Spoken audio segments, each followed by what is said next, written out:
Bismillahirrahmanirrahim. Alhamdulillahi rabbil alamin. Assalatu wassalamu alaika ya sayyidi ya Rasulullah. Khudh biyadi qallat hilati adrikni.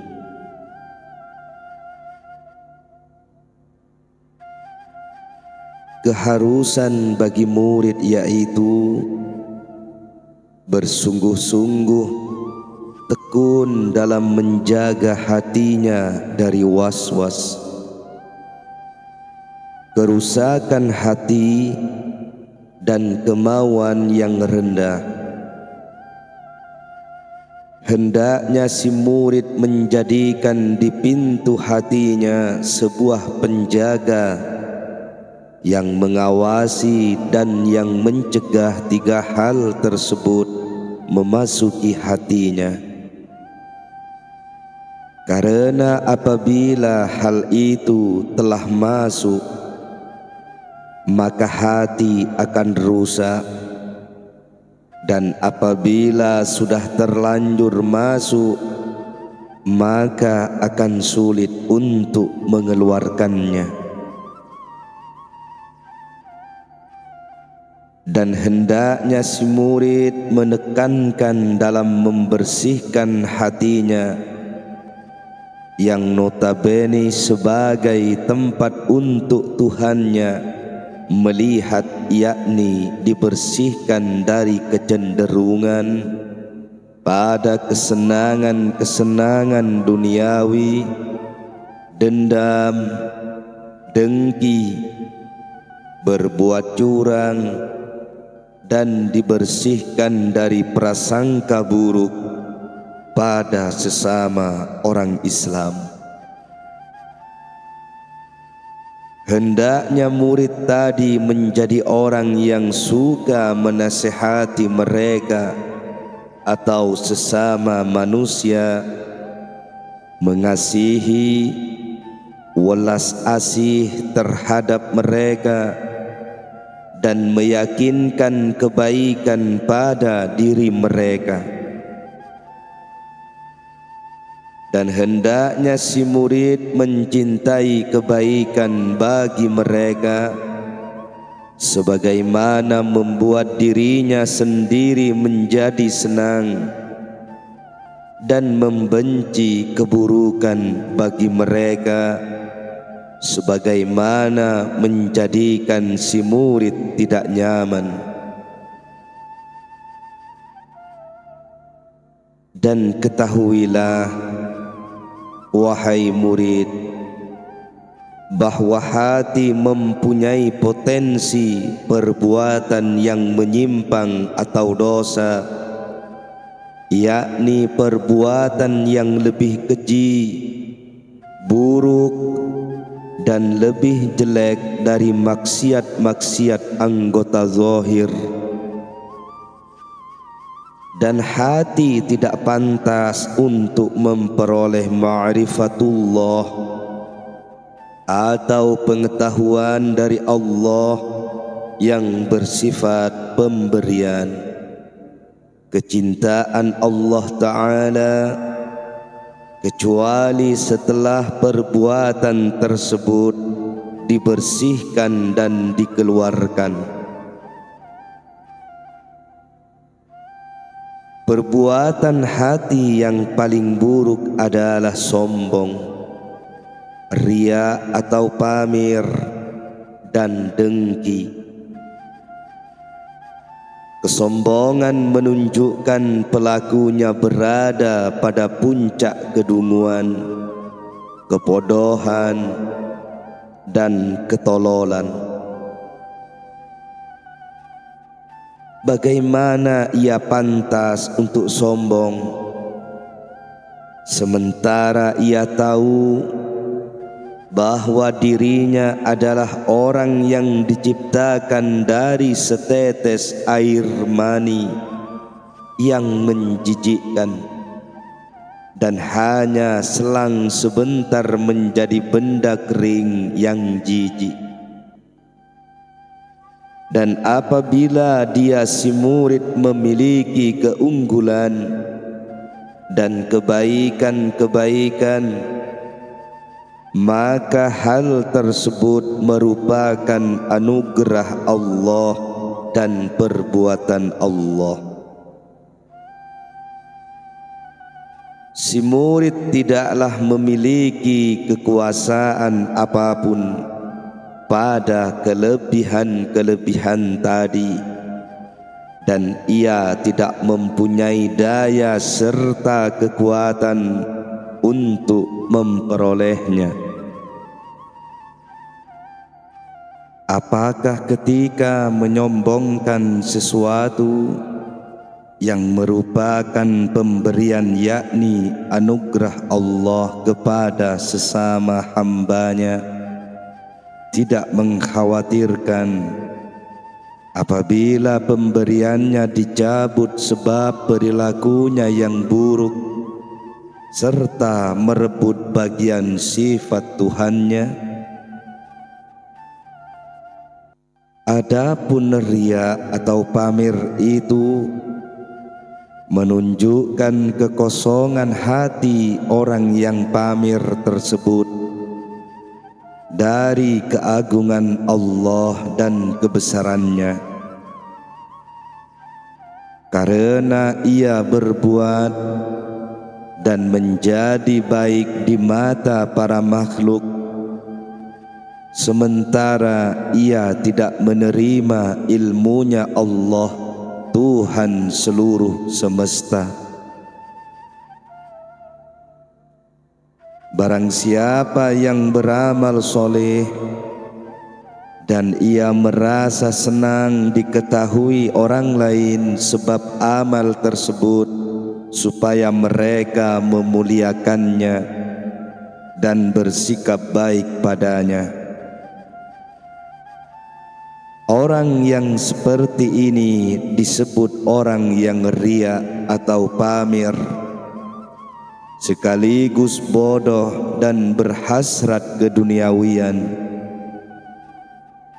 Karena zahid atau orang yang zuhud adalah orang yang apabila didatangi para manusia dengan diagungkan, diberi harta mereka, maka ia akan menghindari dan membenci hal tersebut. Hal ini bagi orang yang riya merupakan mencari dunia dengan amal perbuatan akhirat. Untuk siapa coba yang lebih bodoh darinya? Ketika orang yang terbiasa pamer belum mampu zuhud, maka seyogyanya ia meminta harta dunia dari pemiliknya, yakni Allah. Karena seluruh hati makhluk itu berada dalam genggamannya, dan juga ia akan memberi harta dunia kepada siapa saja yang mendatanginya, serta ia akan menyerahkan harta dunia kepadanya pada sesuatu yang ia kehendaki. Adapun dengki adalah memusuhi Allah secara terang-terangan dan melawan di kerajaannya secara nyata. Karena Allah yang Maha Suci memberikan nikmat pada sebagian hambanya dengan suatu kenikmatan, maka sudah jelas Dia menghendakinya dan Dia memilihnya, karena tidak ada yang bisa memaksanya. Allah Subhanahu wa ta'ala. Karena ketika seorang hamba atau budak menentang apa yang telah diinginkan tuannya, maka hamba tersebut sudah melakukan perbuatan yang buruk atau tidak bertata krama, dan ia pantas mendapatkan kerugian. Kemudian dengki kadang-kadang terjadi pada urusan dunia seperti jabatan dan harta. Urusan ini merupakan hal sepele untuk didengkikan. Akan tetapi sebaiknya kau mengasihi orang yang diberi cobaan dengan hal ini, yakni dengan jabatan dan harta dunia. Dan kau sebaiknya kau berterima kasih kepada Allah yang telah menyelamatkanmu darinya. Dan terkadang dengki terjadi pada urusan akhirat seperti ilmu dan kebaikan. Sangat buruk bagi murid dengki kepada orang yang sama-sama merambah jalan menuju Allah dan sama-sama saling menolong dalam urusannya. Bisa disebut saingan atau rival. Namun seharusnya si murid merasa senang karena ia telah membantunya dan ia telah menjadi seseorang yang kuat. Sementara orang mukmin menjadi banyak sebab bersama-sama saudaranya. Bahkan satu hal yang seharusnya bagi murid lakukan adalah mencintai dengan batinnya dan tekun berjuang dengan badannya pada semua manusia, yakni rekan yang satu tujuan atas dasar menuju Allah, dan terus melakukan ketaatan kepadanya. Dan tidak mempedulikan apakah mereka akan mengunggulinya atau malah si murid mengungguli mereka, karena hal tersebut merupakan pemberian dari Allah. Sementara itu Allah Subhanahu wa ta'ala memberikan rahmat kasih sayangnya kepada siapapun yang ia inginkan. Di dalam hati terdapat banyak akhlak yang tidak terpuji. Kami tidak akan menyebutkan di sini karena kami ingin menjadikan kitab ini ringkas. Dan kami akan menuliskan sebagian perhatian lebih pada induk dari akhlak-akhlak yang tercela. Induk dan pangkal seluruh akhlak buruk serta pusat pertumbuhannya adalah mencintai dunia. Jadi mencintai keduniawian adalah sumber utama seluruh dosa, seperti keterangan yang telah datang dari Rasulullah sallallahu alaihi wasallam.